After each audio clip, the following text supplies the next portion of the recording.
Good morning વિદ્યાર્થી મિત્રો, આપણે અભ્યાસ કરી રહ્યા છીએ ધોરણ 12 પ્રકરણ 2 સપુષ્પ વનસ્પતિઓમાં લિંગી પ્રજનન વિશે.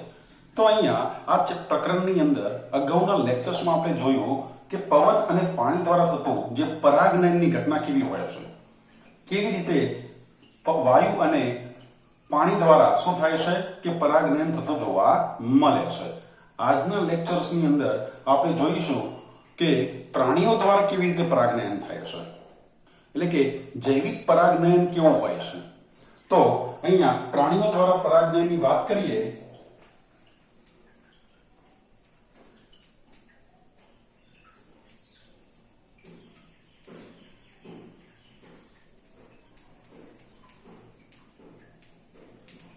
તો પ્રાણીઓ દ્વારા થતા પરાગનયનને શું કહેશે? તો એક શબ્દમાં આપણે એને લખવું હોય તો લખી શકાય ઝૂંફીલી. શું કહેશે? ઝૂંફીલી. ઝૂંફીલી તરીકે ઓળખાય છે. તો પ્રાણીઓ દ્વારા થતા પરાગનયનને શું કહેશે વિદ્યાર્થી મિત્રો? તો એને કહેશે ઝૂંફીલી. અહીંયા જે પણ પરાગનયનની ઘટના થાય છે એ પરાગનયનની ઘટનામાં જે સપુષ્પ વનસ્પતિઓ છે એ મોટે ભાગે કયા પરાગવાહકોનો ઉપયોગ કરે છે? તો કે જૈવિક પરાગવાહકોનો ઉપયોગ કરે છે.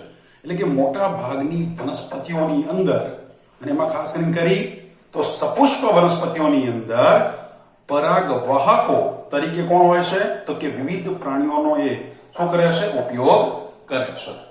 તો આપણે લખીએ અહીંયા કે મોટા ભાગની જે વનસ્પતિઓ છે, મોટા ભાગની, અને એમાં ખાસ કરીને કોની વાત કરીએ છે? તો કે સપુષ્પ વનસ્પતિઓ.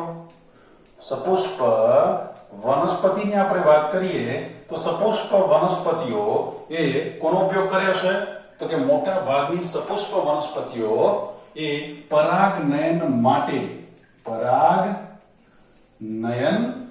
માટે શેનો ઉપયોગ કરે છે? તો વિવિધ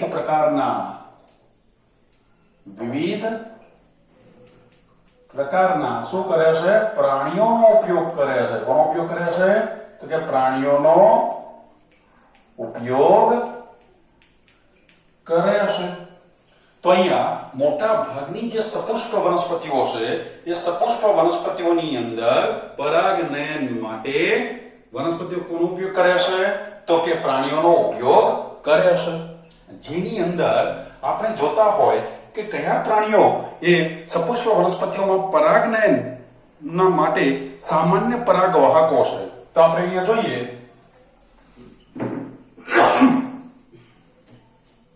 તો સામાન્ય રીતે કયા છે? તો કે મધમાખી છે, પતંગિયા છે,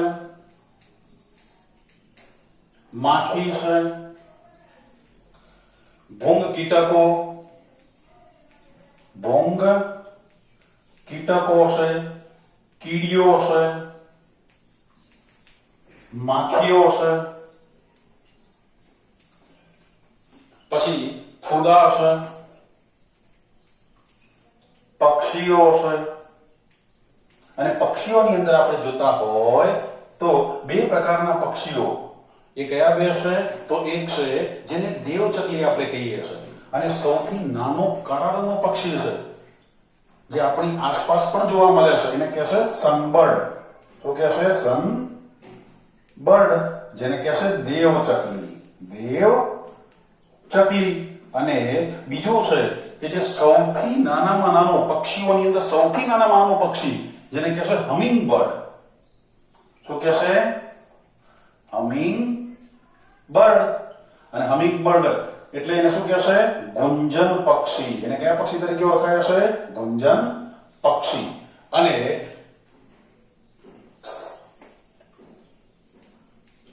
ચામાચીડિયા જે સામાન્ય શું છે? પરાગ વાહકો છે. જે સામાન્ય શું છે? પરાગ વાહકો છે.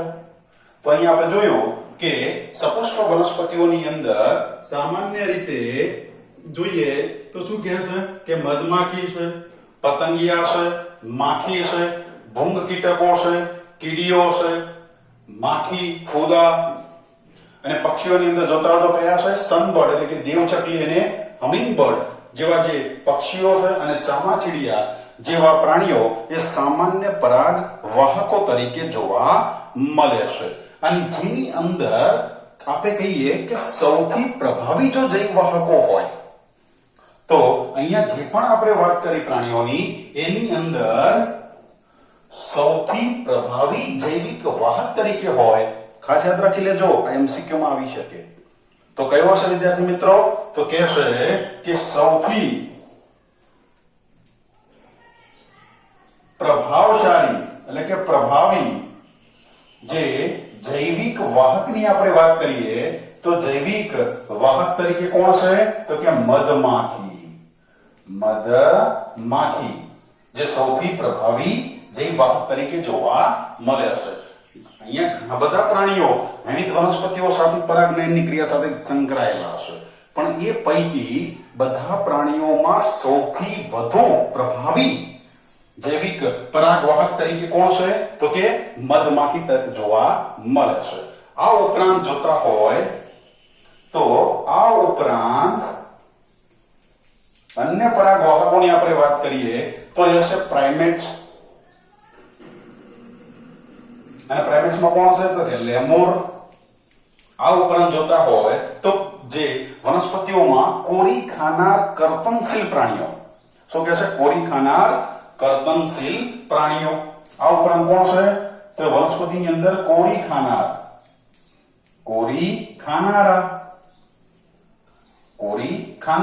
શું છે? તો કે કર્તનશીલ પ્રાણીઓ. કર્તનશીલ પ્રાણીઓ આપણે જોઈએ છે કે ખિસકોલીંદર શું કરે છે? તો વનસ્પતિની કોતરી ખાય છે. તો કોરી ખાનારા એટલે કે એની છાલ હોય તો એને શું કરે છે? કોતરીને ખાતા હોય છે. તો આવા વનસ્પતિની અંદર કોરી ખાનારા જે કર્તનશીલ પ્રાણીઓ છે, ઉંદર છે કે ખિસકોલી છે, આ બધા કોરી ખાનાર કર્તનશીલ પ્રાણીઓ છે. આ ઉપરાંત આપણે જોતા હોય તો બીજા કયા પ્રાણી છે? તો કે છે સરીસૃપો પણ આની અંદર ભાગ લે છે. સરીસૃપો. અને સરીસૃપ તરીકે કોણ ભાગ લે છે? તો કે ગેકો ગરોડી એટલે કે ગરોડીઓ છે. અને બીજું કોણ છે? તો કે કાચિંડા.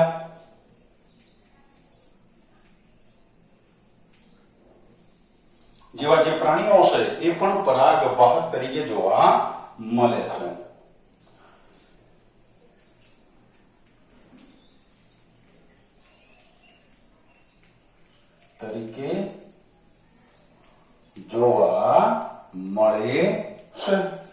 આ ઉપરાંત આપણે અહીંયા જોતા હોય તો કે વનસ્પતિ પ્રાણીઓ જે છે એ પ્રાણી દ્વારા જે પરાગિત પુષ્પો છે એ પરાગિત પુષ્પો પણ શું કરે છે?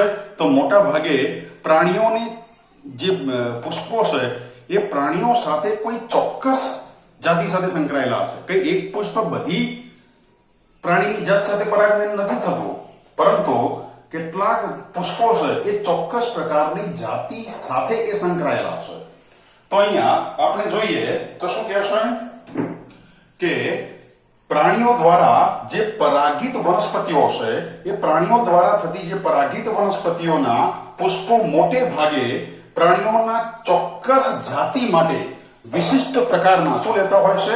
અનુકૂલનો લેતા જોવા મળે છે. તો પ્રાણીઓ દ્વારા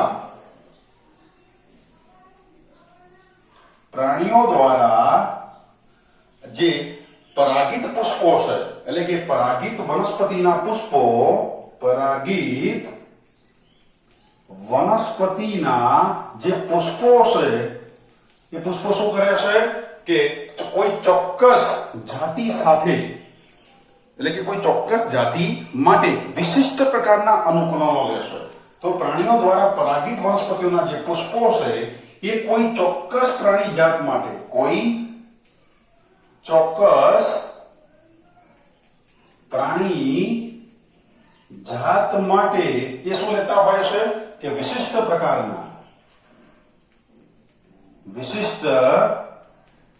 પ્રકારના શું લેતા હોય છે કે અનુકૂલનો ધરાવે છે.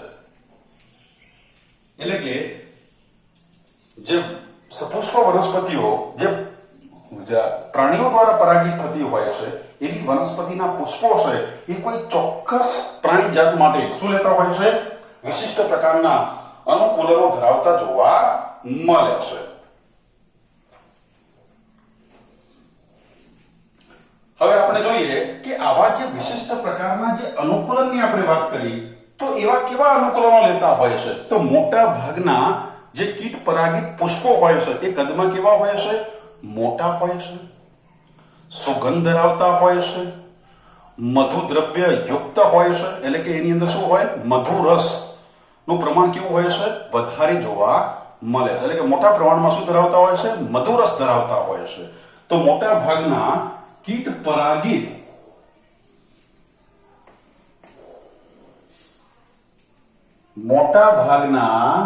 જે કીટ પરાગિત જે પુષ્પો છે એ પુષ્પો મોટા ભાગના કીટ પરાગિત પુષ્પો એ કદમાં કેવા હોય છે? કે કદમાં મોટા હોય છે. સાથે સાથે આવા પુષ્પો કેવા હોય છે? તો પ્રાણીઓને આકર્ષવા માટે કેવા હોય? તો રંગબેરંગી હોય છે. સાથે સાથે એની અંદર શું હોય છે? તો કે છે મધુરસ ધરાવતા હોય છે. અને જેની અંદર જોઈએ તો સુગંધ અને શું ધરાવતા હોય છે? કે મોટા પ્રમાણમાં મધુરસથી એ સમૃદ્ધ હોય છે. કોનાથી સમૃદ્ધ હોય? તો કે મધુરસથી એ શું હોય છે? સમૃદ્ધ હોય છે. એટલે કે આવા જે કીટ પરાગિત પુષ્પો એ કેવા વિશિષ્ટ પ્રકારના અનુકૂલનો લે છે? શેની એ કઈ રચનામાં ફેરફાર લાવે છે? તો કે કેટલાક પુષ્પો કદમાં મોટા બને છે, સાથે સાથે જુદા જુદા રંગના હોય છે, અને ઘણીવાર પુષ્પો કેવા હોય? કે સુગંધિત હોય છે, અને સાથે સાથે એ ઘણીવાર શું ધરાવતા હોય છે? મધુરસથી સમૃદ્ધ જોવા મળે છે, કે જેના કારણે પ્રાણીઓ એના તરફ શું થાય છે? આકર્ષાતા જોવા મળે છે. પરંતુ ઘણીવાર એવું પણ બને છે કે વનસ્પતિની અંદર પુષ્પો જે છે આપણે કયું કદમાં મોટા હોય છે પણ ઘણીવાર નાના હોય. કેટલીક વનસ્પતિ એવી છે કે જે સપુષ્પ વનસ્પતિઓ એ જૈવિક પરાગવાહકો દ્વારા પરાગરેણ થાય છે, પણ એના પુષ્પો કેવા છે? કદમાં નાના છે. તો કેવું અનુકૂલન લેશે? જો પુષ્પો કદમાં નાના હોય તો બધા શું થઈ જાય છે? એકત્રિત થાય છે, અને શેમાં બની જાય છે? એક મોટા પુષ્પ વિન્યાસનું નિર્માણ કરે છે. જો પુષ્પો કદમાં નાના હોય, હવે જો અનુકૂલન છે, જો પુષ્પો કેવા હોય? કદમાં નાના હોય તો તે ભેગા મળીને તે શું થઈ જાય? ભેગા મળીને, એટલે કે પુષ્પો કદમાં નાના હશે, શું થઈ જશે? ભેગા થઈ જશે, અને ભેગા થઈને શું કરશે? તો કહેશે કે પુષ્પ વિન્યાસ બનાવે છે. શું બનાવશે? પુષ્પ વિન્યાસ બનાવે છે. ભેગા મળીને શું બનાવે છે? તો કે પુષ્પ વિન્યાસ બનાવે છે.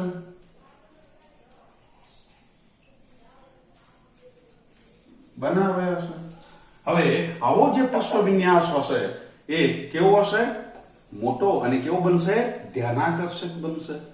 એટલે કે કીટકો કે પક્ષીઓ કે પ્રાણીઓને શું કરશે?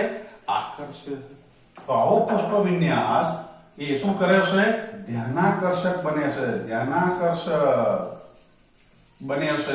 અને ધ્યાનાકર્ષક બની એ શું કરે છે? તો પ્રાણીઓને આકર્ષિત કરતું જોવા મળે છે.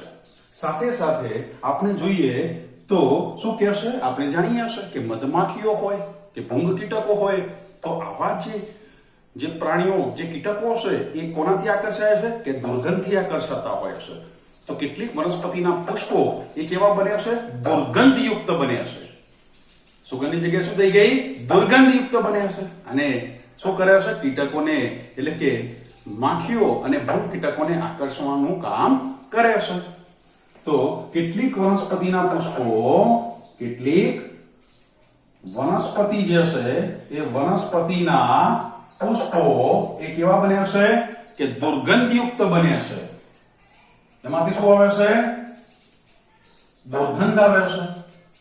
દુર્ગંધયુક્ત બની યુક્ત બની માખી કોને આકર્ષે છે?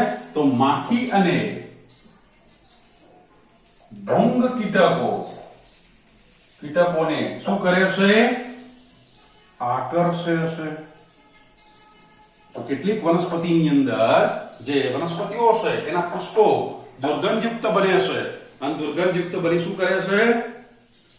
તો કે માખી અને ભૃંગ કીટકોને શું કરે છે? આકર્ષવાનું કામ કરતા જોવા મળે છે. સાથે સાથે મોટા ભાગની એટલે કે ઘણી બધી એવી વનસ્પતિઓ છે જે પ્રાણીઓ દ્વારા પરાગજનન થતી હોય એવી વનસ્પતિઓ શું કરે છે? તો કે આવા જે પ્રાણીઓ પક્ષીઓ અને કીટકો છે એમને શું આપે છે? પુરસ્કૃત કરતી હોય છે, એને રિવોર્ડ આપે છે અને પરિણામ સ્વરૂપે એની તરફ એ પ્રાણીઓ આકર્ષાતા જોવા મળે છે. એટલે આપણે અહીંયા જોઈએ તો પ્રાણીઓની જે મુલાકાતો છે એને નિશ્ચિત કરવા માટે શું કહે છે? પ્રાણીઓની મુલાકાતને નિશ્ચિત કરવા માટે પુષ્પો આવા પ્રાણીઓને શું કરતા હોય છે? કે પુરસ્કૃત કરતા હોય છે. તો પ્રાણીઓ જે છે એ પ્રાણીઓની શું કહે છે? મુલાકાતને નિશ્ચિત કરવા માટે પુષ્પો શું કરે છે? તો પુષ્પો એ પ્રાણીઓને પુરસ્કૃત કરતી હોય છે.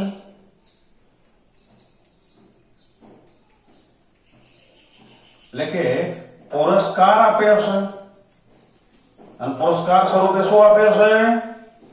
શું આપતી હશે?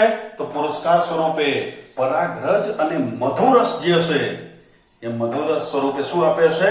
પ્રાણીઓને પુરસ્કૃત કરે છે કે જેના પરિણામે પ્રાણીઓ એની તરફ શું થાય છે? આકર્ષાતા હોય છે. તો જેની અંદર આપણે જોઈએ તો મધુ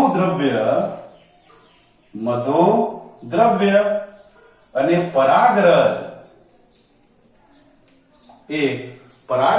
એ શું કરે છે? તો કે એ જે પ્રાણીઓ છે એને આકર્ષે છે અને પ્રાણીઓને આકર્ષવા માટે એ પુષ્પ દ્વારા પ્રાણીઓને સામાન્ય રીતે મધુ દ્રવ્ય કે પરાગરજ દ્વારા શું થાય છે? પુરસ્કૃત થતી જોવા મળે છે. તો મધુ દ્રવ્ય અને પરાગરજનો ઉપયોગ શેના માટે કરે છે?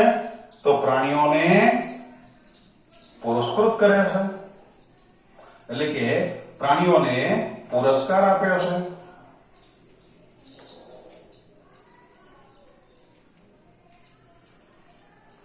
તો પુષ્પો જે છે એ પ્રાણીઓની એની નિશ્ચિત મુલાકાત લે, ચોક્કસ મુલાકાત લે એના માટે શું કરે છે? પુરસ્કાર આપે છે અને પુરસ્કાર પેટે શું આપે છે? તો મધુ દ્રવ્ય અને પરાગરજ આપતા જોવા મળે છે. અને રિવોર્ડ ઉપરથી આપણે જોઈએ તો એવું આપણે અહીંયા પણ ચાલે છે. આપણે જોઈએ છે કે આજના સમયની અંદર આપણે જોતા હોય તો પુરસ્કાર જ્યારે અપાય છે ત્યારે લોકો એની તરફ આકર્ષાતા હોય છે. આપણે જોઈએ છે કે કેટલાક ઈ-પે અત્યારે ચાલે છે કે તમે ઘરે બેઠા તમે વીજળીનું બિલ ભરી શકો, ફોનનું રિચાર્જ કરી શકો અથવા ગેસ ફિલઅપ કરવાનું હોય તો ગેસ ફિલિંગ પણ ત્યાંથી કરી શકાય, ઘરે બેસીને કરી શકાય છે. પૈસા પણ ઘરે બેસીને ટ્રાન્સફર કરી શકાય છે. એટલે તમે દુનિયાના કોઈ પણ ખૂણામાં બેઠા હોય ત્યાં બેઠા તમે બધું જ કામ કરી શકો છો. તો આજે આ યુગની અંદર આપણે જોઈએ છે કે ઘણી બધી જે એટલે કે જે ઇલેક્ટ્રોનિક જે પેની જે સિસ્ટમો છે આજે ચાલુ છે, જેમ કે ગૂગલ પે છે, ફોન પે છે, પછી પેટીએમ છે, એમેઝોન છે, આવી જે ઇલેક્ટ્રોનિક જે સિસ્ટમો છે એ તમને ઘરે બેસીને આવા જે વિવિધ આપણે બિલ પે કરવાના હોય તો આપણે એક ઘરે બેસીને કરી શકીએ છીએ. પણ આપણે આમાંથી કઈ ઇલેક્ટ્રોનિક સિસ્ટમનો ઉપયોગ કરીએ છીએ? તો જે આપણને વધારે પુરસ્કાર આપે છે, જે આપણને વધુ રિવોર્ડ આપે છે. તો જોતા હોય કે પેટીએમ 10 રૂપિયા રિવોર્ડ આપતું હોય, એમેઝોન 20 રૂપિયા આપતું હોય, પણ ગૂગલ પે આપણને 50 આપતું હોય તો આપણે શું કરીશું? તો ગૂગલ પે નો ઉપયોગ કરીશું. એ નહીં મળે તો આપણે એના પછી જે આપણને થોડા પૈસા વધારે આપતો હોય એનો ઉપયોગ કરીશું. તો કહેવા શું માંગે છે? અમે ઉદાહરણ આપી રહ્યો છું કે આવી રીતે આવી જે ઇલેક્ટ્રોનિક જે પે સિસ્ટમો છે એ શું કરે છે? ગ્રાહકોને ખેંચવા માટે, એને આકર્ષવા માટે એ શું કરતી હોય છે? તો આવા રિવોર્ડ આપતી હોય છે કે 500 રૂપિયાનું બિલ પે કરો તો તમને 100 રૂપિયા સુધી તમને શું મળે? તે 100 રૂપિયા સુધીનો રિવોર્ડ મળી શકે છે. તો આવી જે સ્કીમ છે એનાથી લોકો આકર્ષાતા હોય છે. એ જ પ્રમાણે અહીંયા વનસ્પતિઓ પણ પ્રાણીઓને શું કરે છે? આકર્ષવા માટે એને પુરસ્કૃત કરે છે. કયા પેટે? તો કે અહીંયા માખી અને ભૂમકીટકોને આકર્ષવા માટે દુર્ગંધ યુક્ત બને છે. સાથે પ્રાણીઓ અને પક્ષીઓને આકર્ષવા માટે કેટલાક પુષ્પો જે છે એ મધુદ્રવ્ય અને પરાગરજ સ્વરૂપે પ્રાણીઓને પુરસ્કૃત કરતા હોય છે. તો આ બધા રિવોર્ડને પરિણામે શું થાય છે? પ્રાણીઓ એની ચોક્કસ મુલાકાત લેતા જોવા મળે છે. હવે જ્યારે પ્રાણીઓ એ પુષ્પના સંપર્કમાં આવશે ત્યારે પુષ્પમાં રહેલી પરાગરજ હશે એ પ્રાણીઓ કે પક્ષીઓ કે જે પણ છે એના શરીર સાથે શું થશે? ચોંટી જાય છે અને શરીર ઉપર શું બનાવી દે છે? પરાગરજનું આવરણ બની જાય છે. હવે એ પ્રાણી જ્યારે એ પુષ્પમાંથી નીકળી બીજા પુષ્પની મુલાકાત લે છે ત્યારે એ એક પુષ્પની પરાગરજ એ અન્ય પુષ્પના પરાગાસનના શું આવતી હોય છે? સંપર્કમાં આવે છે. આ રીતે પરાગનયનની ઘટના થતી જોવા મળે છે. ચલો લખીએ કેવી રીતે થાય છે. તો કે છે કે પ્રાણી જ્યારે શું કરે છે કે પુષ્પની મુલાકાત લે છે. પુષ્પની શું કહે છે? મુલાકાત લે છે. તે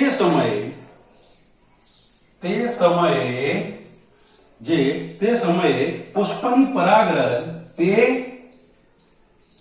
પુષ્પની શું હશે? જે પરાગરજ હશે એ પરાગરજ પ્રાણીદેહ સાથે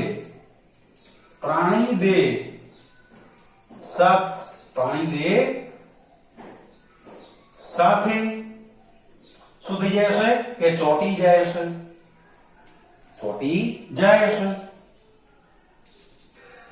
અને પ્રાણીદેહ ઉપર શું બનાવી દે? કે પરાગરજ આવરિત થાય છે.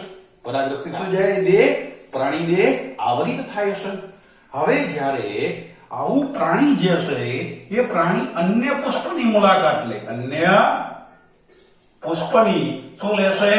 કે મુલાકાત લેશે. અન્ય પુષ્પની મુલાકાત લેશે એટલે એક પુષ્પમાંથી નીકળી રિવોર્ડ લેવા માટે બીજા પુષ્પમાં જાય છે. તો એ સમય દરમિયાન એક પુષ્પની પરાગરજ એ અન્ય પુષ્પના શું કહેશે?